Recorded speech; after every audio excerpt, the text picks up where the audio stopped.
Final video to fix MSI Afterburner not detecting GPU. And if your monitoring or overclocking tools show nothing, listen carefully. Are you facing a problem where MSI Afterburner cannot detect your GPU and shows blank values or errors?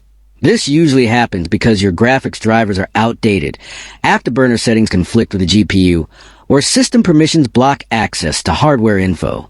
Sometimes small glitches or hidden conflict prevent Afterburner from reading your graphics card correctly. Many YouTube and social media solutions show long tweaks, risky registry edits, or confusing reinstall steps that take forever and often fail. On Rexist, I keep it simple and safe. I discovered a secret easy trick that makes MSI Afterburner detect your GPU instantly and show all stats correctly. This trick updates drivers, resets Afterburner configuration, and ensures Windows allows proper hardware access.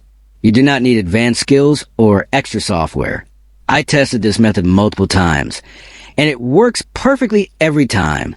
This solution saves time and gets your monitoring tools running fast.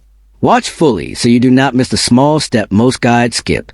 If you want a full step-by-step tutorial explained slowly and clearly, comment below and tell me you want it. Rexist always delivers real fixes that actually work. So stay tuned and fix MSI Afterburner not detecting GPU the smart way.